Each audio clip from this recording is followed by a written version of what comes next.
আসসালামু আলাইকুম বন্ধুরা, আজকে আবার একটা রান্নার রেসিপি নিয়ে আপনাদের সামনে চলে এসেছি। তো বন্ধুরা, কাছে দূরে দেশ বিদেশে যে যেখান থেকে আমার এই ভিডিওটা দেখছেন সবাইকে আমার তরফ থেকে অনেক অনেক ভালোবাসা, অভিনন্দন। নিশাত কিচেন অ্যান্ড ব্লগ চ্যানেলে তরফ থেকে আপনাদের সবাইকে অনেক অনেক ওয়েলকাম। তো বন্ধুরা, আজকে আমি দুধ ছাড়া একদম ঝরঝরে দানা দানা সুজির হালিয়া রেসিপি বানিয়ে আপনাদের সঙ্গে শেয়ার করব। আপনারা পুরো ভিডিওটা দেখতে থাকুন। এখানে সুজির হালুয়ার জন্য আমি সমস্ত রকম উপকরণ বলতে এখানে সুজি, কাজু বাদাম, চিনি আর ঘি আর অন্যান্য উপকরণগুলো তো আছে, সেগুলো তো অবশ্যই দেব।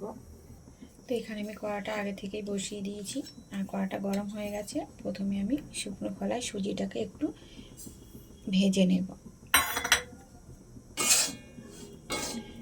আমি সুজিটাকে একদম লো ফ্লেমে দিয়ে আস্তে আস্তে করে একটু ভাজা ভাজা করে নেব।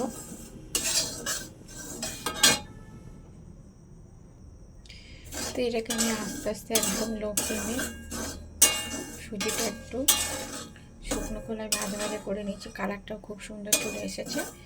এবার আমি দিয়ে দেবো এর মধ্যে অল্প করে একটু ঘি দিয়ে আমি আর একটু নাড়াচাড়া করে নেব।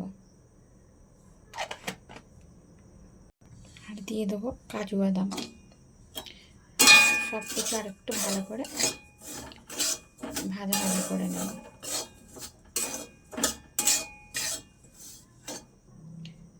তো এটাকে আমি ঘির সঙ্গে কাজু বাদাম আর সুজি আর একটু ভাজা ভাজা করে নিয়েছি। এবার আমি অল্প অল্প করে জল দেব আর এটাকে নাড়তে থাকবো।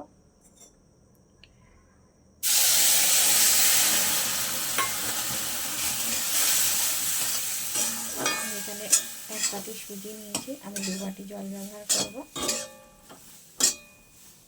জলটা আমার শুকিয়ে গেছে, আবার একটু জল দিয়ে দেবো।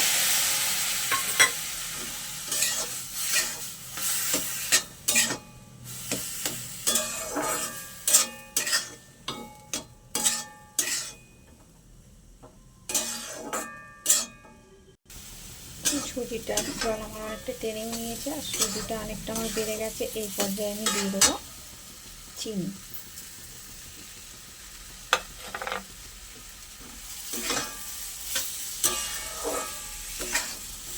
চিনিটা সুজির সঙ্গে খুব ভালো করে আমি মিশিয়ে নেব।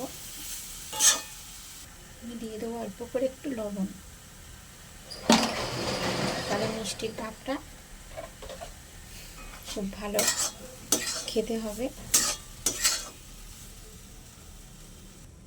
তো সব শেষে আমি দিয়ে দেবো ঘি।